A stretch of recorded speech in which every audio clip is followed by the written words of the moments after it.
जो मजहबी पेशवा अपने आप को क्लेम करते हैं, जो पंडित हैं और जो मुसलमानों के ख़िलाफ़ और अब एक्सट्रीम पे पहुंच गए हैं कि हमारे पैगंबर के ख़िलाफ़ ऐसे शब्द जिसको सुन के हमको ऐसा लगता है कि हमको ज़मीन में गड़ जाना चाहिए, हम सुन नहीं सकते।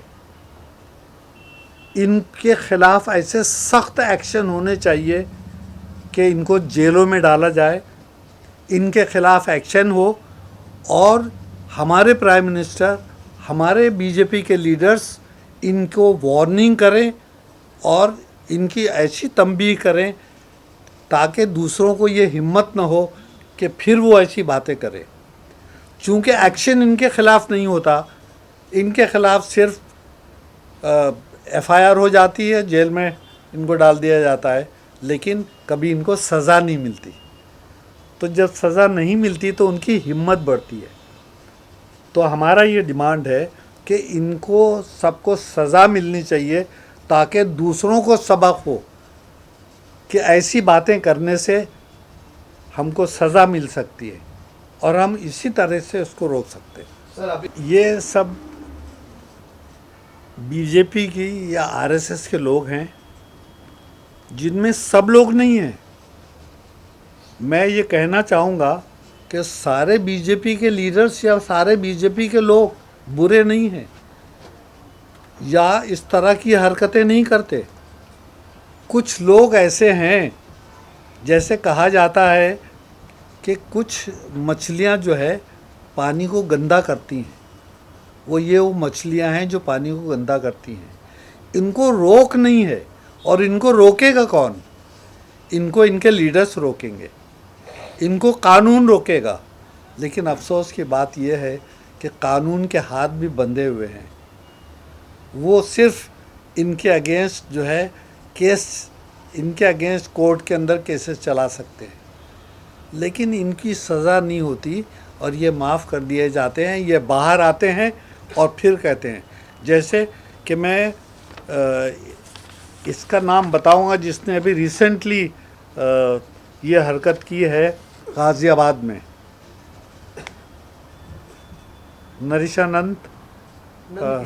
नंद किशोर नंद किशोर MLA है जी, यतीन नरसिम्हन। उसको इसके पहले एक मरतबा अरेस्ट किया जा चुका था, वो जेल गया था, उसको बेल हुई और उसको वार्निंग दी गई थी इस इशू पे बेल हुई उसकी कि दूसरी बार तुम ऐसी बातें, ऐसी हरकतें नहीं करना। कानून में, कॉन्स्टिट्यूशन में सेक्शन 153A है ऑलरेडी, लेकिन किसी को कोर्ट की परवाह नहीं, किसी को कानून की परवाह नहीं। वो बाहर आते हुए ही फिर से उसने ये हरकत की। मैं ये बात जानता हूँ कि वहाँ एक कालीकट का एरिया और कुछ डिस्ट्रिक्ट्स हैं मलप्पुरम जिसमें मुस्लिम मेजॉरिटी का एरिया है और वहाँ से सब मुस्लिम्स जीत के आते हैं मुस्लिम लीग के बैनर्स पर, और वो मिनिस्ट्री में भी वहाँ पर ज्वाइन किए जाते हैं। लेकिन वो हालात हिंदुस्तान के दूसरी जगहों में नहीं है। मुसलमानों में एक तरह से डर है, और डर इस बात का है कि और उन मुसलमानों को डर अपनी खुद की पार्टी से भी है। अगर वो कांग्रेस का है तो कांग्रेस से डरता है, समाजवादी से है तो समाजवादी से भी डरता है। वो जो सियासी पार्टी में है उससे वो डरता है कि अगर मैं ख़िलाफ़ कुछ भी कहूँगा या मैं प्रोटेस्ट करूँगा तो मुझे पार्टी से निकाल दिया जाएगा। तो आप अपने फ़ायदे के लिए, अपने मतलब के लिए, अपने मकसद को कुर्बान करते हैं। तो जब तक ये जज्बा, जैसे कि देखा गया है मिडल ईस्ट के अंदर कि हमास ने जो है वो अपनी जानें गंवा दी और इतने हज़ारों लोगों को कुर्बान कर दिया, फिर भी अपनी जगह पे अड़े रहे और लड़ते रहे और लड़ रहे हैं। वो जज्बा जब आएगा तब जो है ये डर का माहौल और इस लालच का माहौल ख़त्म होगा। सर महाराष्ट्र के होम हिंदुस्तान का बंटवारा होने की कोई ज़रूरत नहीं है, इसलिए कि 1950 के अंदर कॉन्स्टिट्यूशन बना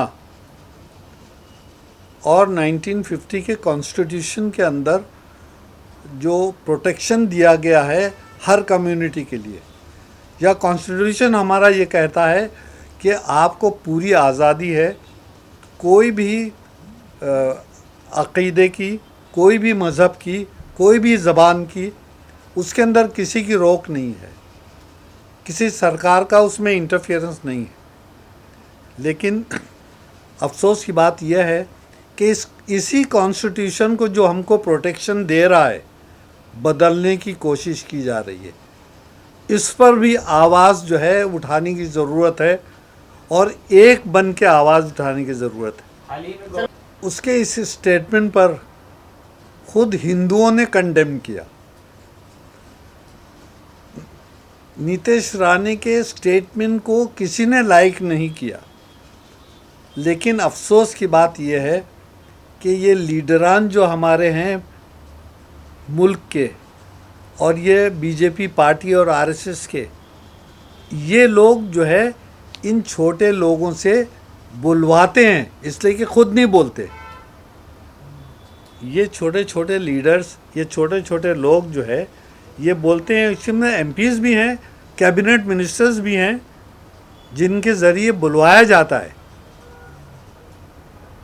तो वो उनका अपना पर्सनल स्टेटमेंट नहीं है, वो पार्टी का स्टैंड है, इसलिए पार्टी उनके खिलाफ कोई एक्शन नहीं लेती। सर आप देख सकते हैं कि वो बीजेपी का एमएलए है और उससे यही उम्मीद थी।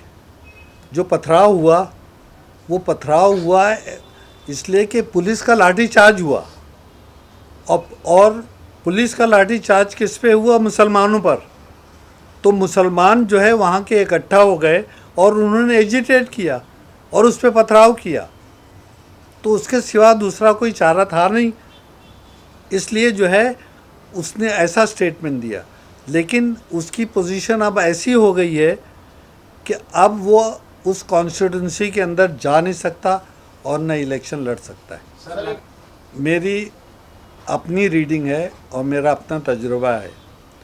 चूँकि मैं सियासत में कम से कम 15 साल रहा हूँ और मैं हज़ारों लोगों से, हर तबके के लोगों से और मुल्क के बहुत सारे हिस्सों में लोगों से मिल चुका हूँ, और मेरा ये तजुर्बा है कि जो पुलिस जिसका काम सिर्फ प्रोटेक्शन का है, पुलिस फोर्स बनाया गया है लोगों की हिफाजत के लिए, लेकिन पुलिस जिसका नाम है वो यूनिफॉर्म में पुलिस है और यूनिफॉर्म के बाहर जो है वो कम्युनल है और वो मुसलमानों के ख़िलाफ़ है। सर एक आखिरी सवाल, जिस तरह से ये बात बिल्कुल सच है और ये बहुत ज़माने से चला आ रहा है कि मुस्लिम मेजॉरिटी के एरिया के अंदर मुस्लिम कैंडिडेट्स ही सब पॉलिटिकल पार्टी खड़ा करेगी, तो ये आवाम के ऊपर है कि कैंडिडेट की हैसियत को, उसकी पोजीशन को, उसकी कैपेबिलिटी को, उसकी ईमानदारी को समझें, और चाहे वो 10 कैंडिडेट हों लेकिन उस एक कैंडिडेट को जिताकर लेकर जाएं ताकि वो उनकी आवाज़ उठाए।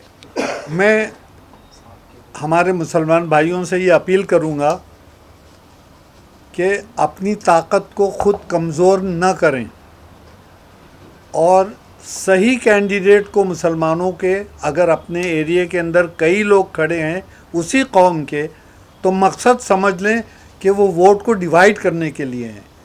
तो जो सही हैं और जो ईमानदार हैं, जिसको वो जानते हैं, और आवाम ये समझती है कि ये वोट डिवाइड करने के लिए है, तो सही कैंडिडेट को, एक कैंडिडेट को वोट करें और बाकी का बायकॉट करें। और मेरी एज जो है 83 इयर्स है, तो आप लोगों में से काफ़ी लोग जो है मुझसे बहुत जूनियर होंगे और मेरी पुरानी पॉलिटिकल एक्टिविटी और कंट्रीब्यूशन नहीं जानते होंगे शायद।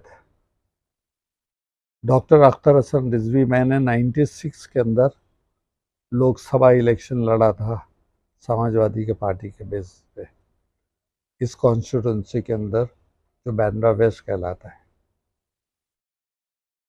इसके बाद में मैं 98 में मैं उत्तर प्रदेश से राज्यसभा से जीता था, तो फिर 94 तक था मैं। उसके बाद में जो है शरद पवार जी की अपनी जो पार्टी है उसमें मैं नेशनल जनरल सेक्रेटरी बन गया।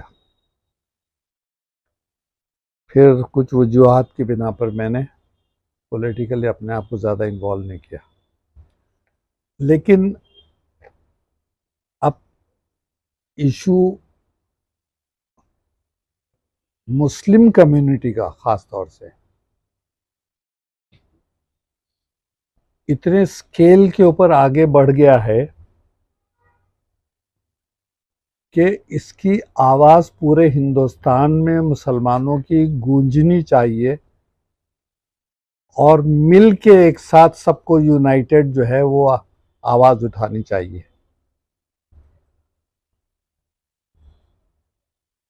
मुसलमानों पे बहुत सालों से, बहुत पॉलिटिशियंस के दौर में जो है वो जो इशू हुए थे उनके सामने, वो बर्दाश्त के लायक थे इसलिए कि वो पॉलिटिकल थे। लेकिन अभी जो हालात बिगड़ते चले जा रहे हैं और ख़ास तौर से मुसलमान नौकरी के अंदर जो है वो बर्दाश्त कर सकता है और मामलात में बर्दाश्त कर सकता है, तालीम में जो है वो डिस्क्रिमिनेशन बर्दाश्त कर सकता है, लेकिन पूरे हिंदुस्तान का मुसलमान क्या पूरे दुनिया का मुसलमान हमारे पैगंबर मोहम्मद सल्लल्लाहु अलैहि वसल्लम के बारे में किसी की गुस्ताखी और बदतमीज़ी किसी भी हालत में बर्दाश्त करने के लिए तैयार नहीं है। लोग जो जिहाद की बात करते हैं, वो जिहाद जो है मामूली मामलात के अंदर किसी को उसके बारे में कहने के लिए या उस पर डिस्कशन करने की कोई ज़रूरत नहीं है। लेकिन जहाँ पर हमारे पैगंबर की बात आएगी वहाँ पर हर मुसलमान दुनिया भर में अपनी जान देने के लिए तैयार। वहाँ जिहाद का वक्त का लफ्ज़ जो है वो ज़्यादा फिट होता है। सिर्फ पॉलिटिकल फ़ायदे के लिए पॉलिटिकल पार्टीज़ ने अभी जो हैं उन्होंने मुसलमानों का फ़ायदा तो उठाया लेकिन उनके हक को नहीं दिया।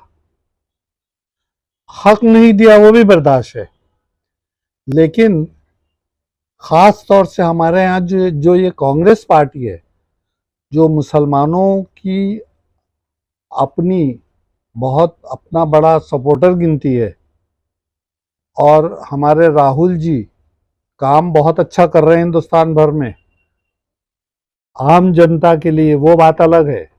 लेकिन उनकी तकरीरों में और उनकी तहरीरों में मुसलमान का लफ्ज़ नहीं आता। आप उनकी तकरीरों को पूरे हिंदुस्तान की जो है अगर एग्जामिन करें तो ये देखेंगे कि वो मसीहा बनेंगे दलित्स के और ओबीसी के और आदिवासी के। ये तीन लफ्ज़ जो है वो काफ़ी इस्तेमाल होते हैं वो, लेकिन उनकी तकरीरों में मुसलमानों का लफ्ज़ नहीं आता। शायद उनको ये डर लगता होगा कि मुसलमानों का लफ्ज़ हम इस्तेमाल करेंगे तो बीजेपी जो है वो हम पे कमेंट करेगी, हम ख़राब होगी। तो अगर आप मुसलमानों के साथ में ऐसे डेलिकेट, ऐसे सीरियस मामलात में जहाँ पर जो है वो नॉन मुस्लिम्स और वो हिंदू समाज के ऐसे लोग जो हिंदू समाज में भी रिस्पेक्ट नहीं किए जाते, अपनी ज़ाती पॉपुलैरिटी के लिए और बीजेपी पार्टी को बेनिफिट देने के लिए हमारे पैगंबर मोहम्मद सल्लल्लाहु अलैहि वसल्लम के बारे में कुछ लोगों ने ऐसी ऐसी बातें की कि जो कि बिल्कुल तारीफ के काबिल नहीं है। और पूरे हिंदुस्तान के मुसलमानों को एक प्लेटफॉर्म पे जमा होने की ज़रूरत है। हमारी शिकायत जो है राजीव गांधी से है।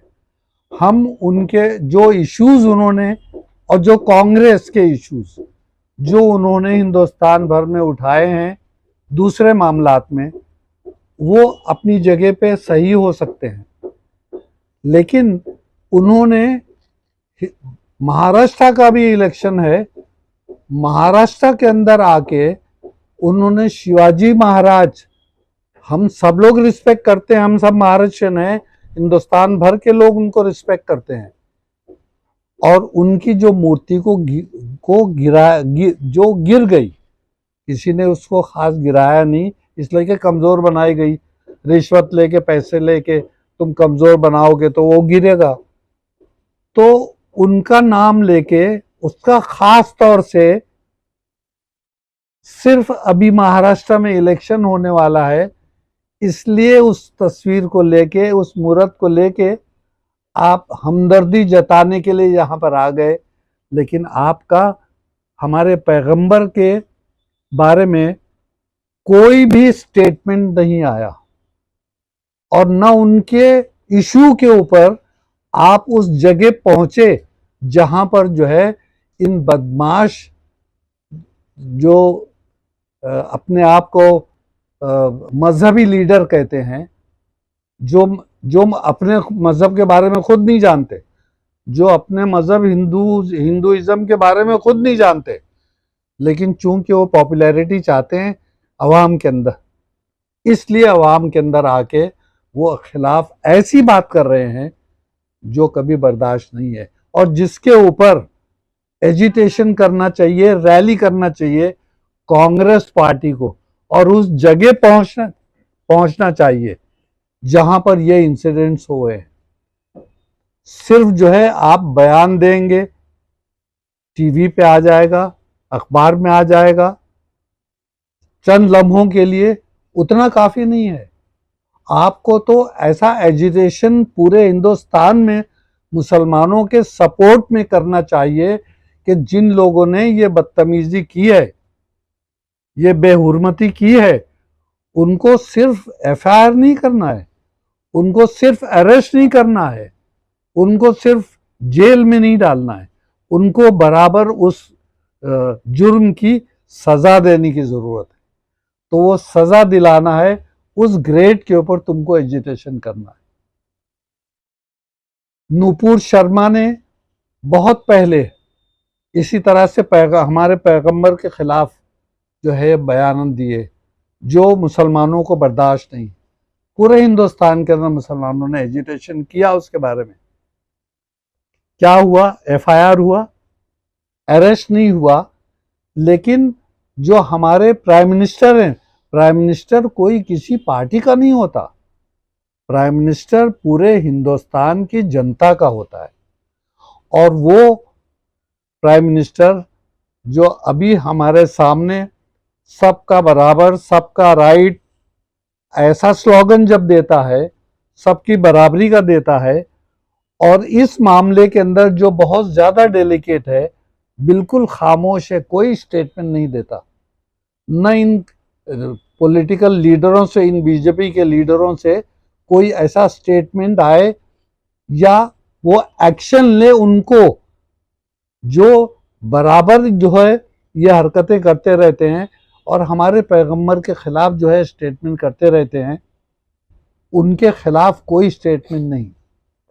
ऑन दी कॉन्ट्री, ऐसा भी हुआ है कि कुछ बीजेपी के लीडर्स ने ये भी कहा है कि अगर वो लोग ऐसा कुछ स्टेटमेंट देते हैं हमारे बीजेपी के लोग, तो हम उनके खिलाफ कोई एक्शन नहीं लेंगे।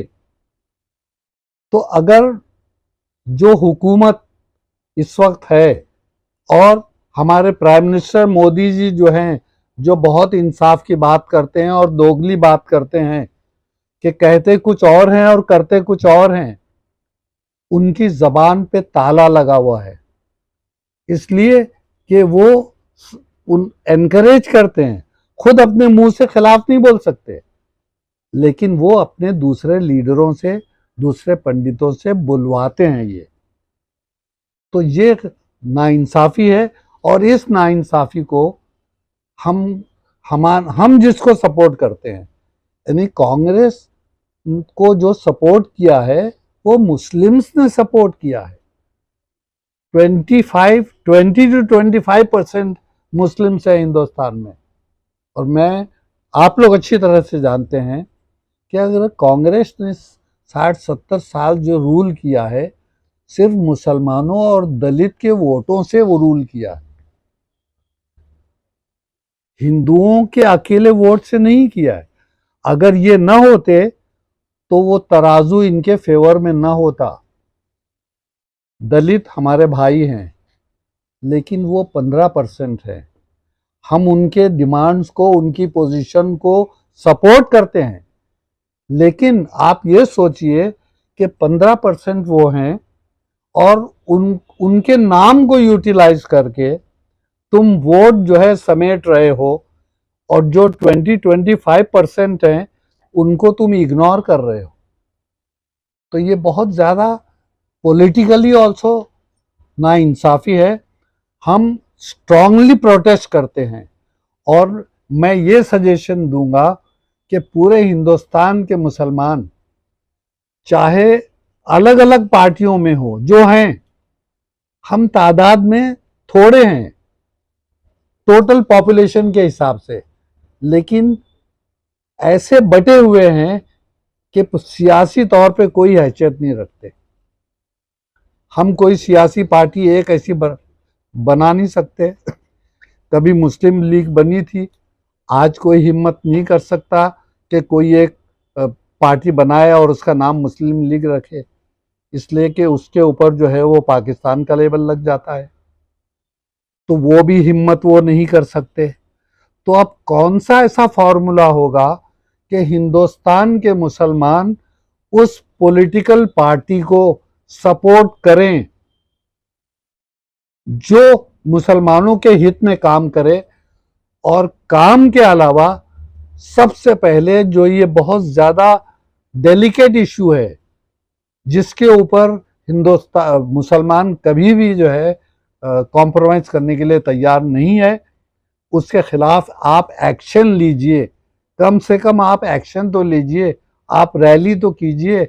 आपको सिर्फ हमारा वोट चाहिए, लेकिन आप हमारे फेवर में आके चिल्ला चिल्ला के बोल नहीं सकते, उस जगह पहुंच नहीं सकते, उनको रोक नहीं सकते, स्ट्रॉन्ग स्टेटमेंट नहीं दे सकते, प्राइम मिनिस्टर से बात नहीं कर सकते, इशू को पार्लियामेंट में आप उठा नहीं सकते।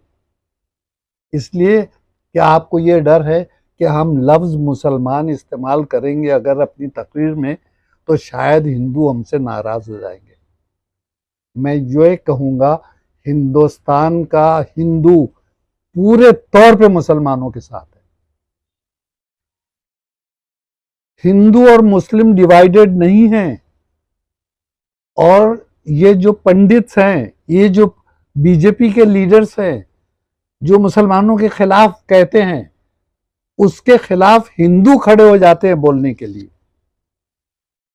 मुसलमान खड़े होकर झगड़ा नहीं करते, मुसलमान तो सिर्फ बेबसी से फरियाद करते हैं, सजेस्ट करते हैं। लेकिन अगर कोई लड़ता है मुसलमानों के कॉज के लिए, तो वो हिंदू लड़ता है। तो जिन लोगों ने, कई लोगों के नाम सामने आए, आप लोगों ने देखा था कि काफी पॉपुलर भी हुए, रामगिरी जी, जो कि सिर्फ भगवा कपड़ा पहनने से तुम क्या जो है वो पंडित और पॉलिटिकल मजहबी लीडर बन गए। तुम तो मजहब के बारे में खुद भी कुछ नहीं जानते होगे। तुम्हारी हैसियत क्या है सोसाइटी के अंदर। और नीतीश शर्मा ने जो बात कहा, नीतीश राणे ने जो बात कहा, वो अपनी हैसियत भूल गया। उसकी क्या पोजीशन है, कुछ ये भी समझना चाहिए कि मैं बिल्कुल एक मक्खी के बराबर हूं इस पूरे समाज में। और मेरे जबान में ये हिम्मत आई कैसे? इसलिए कि तुम मुसलमानों के खिलाफ बोल के कि तुम मस्जिदों में घुस जाओगे और तुम जो है मुसलमानों को जो है मारोगे। क्या तुम में इतनी हिम्मत है? कहना तो नहीं चाहिए, लेकिन ये बात मुसलमानों को समझना जरूरी है। और उन लोगों को जो बीजेपी के सपोर्टर हैं और कम्युनल हैं और कम्युनल जो है बातें करते हैं, उनको ये समझना चाहिए कि अगर तुम ये बातें करते रहोगे, मुसलमान भी ताकत रखते हैं तुमको रिटेलिएट करने की, लेकिन वो शराफत बरतते हैं, वो मोहब्बत का पैगाम देते हैं, वो तुमसे गले मिलना चाहते हैं, वो तुमसे प्यार करते हैं, इसलिए कि तुम भी उनको प्यार करते हो। कमज़ोर नहीं है। ज़रूरत इस बात की है, मैं इस प्लेटफॉर्म से ये बात कहना चाहता हूँ कि पूरे हिंदुस्तान के मुसलमान चाहे अलग अलग पॉलिटिकल पार्टी में चले जाएं, लेकिन जो कॉमन इश्यूज हैं कम्युनिटी के, उस कॉमन इश्यूज के ऊपर पूरा हिंदुस्तान एक हो जाए। अभी आपने देखा कि जो औरंगाबाद से जो वहाँ के एक्स एमपी इतने सारे लोगों को लेकर आए, तो क्या लोगों ने वो देखा नहीं कि अगर ये चाहें तो एक हिस्से के अंदर इतने जमा हो जाएंगे। तो अगर पूरे हिंदुस्तान से अगर कहीं पर जमा हो जाए तो क्या पोजीशन होगी लॉ एंड ऑर्डर की, जो कि मुसलमान कभी नहीं चाहेगा। ये मैं नाम नहीं लेना चाहता, लेकिन हिंदुओं के और आरएसएस के टॉप लीडर्स से मैं मिल चुका हूं पर्सनली, और जिन्होंने मुझको कहा मेरे सवाल पे कि क्या तुम हिंदुस्तान को हिंदू स्टेट बनाना चाहते हो, तो उन्होंने कहा हम हिंदुस्तान को हिंदू स्टेट बनाना चाहते हैं। मैंने कहा वो हिंदू स्टेट कब नहीं था? ये तो हिंदू स्टेट 1947 के बाद में ये हिंदू स्टेट ही रहा। मुसलमानों को पावर नहीं चाहिए, मुसलमानों को और कोई चीज की जरूरत नहीं है। उनको सिक्योरिटी चाहिए, उनको तालीम चाहिए, उनको नौकरी चाहिए, और उनको तुम्हारा प्यार चाहिए। हुकूमत तुम्हारी, पावर तुम्हारा, सब कुछ तुम अपने पास रखो। मुसलमान उसके लिए कभी भी नहीं लड़ेगा, न कभी पहले लड़ा है, न अब लड़ेगा। तो इस बात की ज़रूरत है कि मुस्लिम्स जो हैं वो एक हों, और ये सियासी लीडर्स जो बाकी लोगों के लिए अपनी तकरीरों के अंदर जिक्र करते हैं कि ओबीसी करेंगे, ओबीसी का सर्टिफिकेट भी मुसलमानों को नहीं मिलता, जबकि ओबीसी कोई मजहबी के बेसिस के ऊपर सर्टिफिकेट नहीं होता। ओबीसी का ओबीसी प्रोफेशनल जो है लेटर सर्टिफिकेट है कि आप जिस पेशे के अंदर हैं उस पेशे के हिसाब से 125 से ज्यादा कैटेगरीज हैं जो ओबीसी की कैटेगरीज हैं। उसके अंदर अगर कोई गार्डनर है वो भी मुसलमान है, वो हिंदू भी है, कोई नाई है वो मुसलमान भी है, हिंदू भी है। तो मिसाल के तौर पे मैंने ये चीज़ें बनाई कि हिंदू भी हैं, मुसलमान भी हैं ओबीसी में, लेकिन जब मुस्लिम जाता है ओबीसी का सर्टिफिकेट लेने के लिए कलेक्टर के पास, तो उसको सर्टिफिकेट भी नहीं मिलता, ओबीसी का सर्टिफिकेट नहीं मिलता। तो तुम चिल्ला चिल्ला के नाम जो लेते हो वो मुसलमान का नाम नहीं लेते हो, अदर कम्युनिटीज का नाम लेते हो। ये बात ठीक नहीं है और मुसलमानों को ये समझना चाहिए कि इन चीज़ों का हमको मिल के डिमांड करना चाहिए। और जब तक कि हम इसके लिए लड़ेंगे नहीं, हम बताएंगे नहीं कि हम एक हैं, तब तक ये हमारा मसला हल नहीं होने वाला। CEN न्यूज देश प्रदेश की ताजा तरीन खबरों के लिए CEN न्यूज को सब्सक्राइब करें और रहें पल पल की खबर से हर पल बाखबर।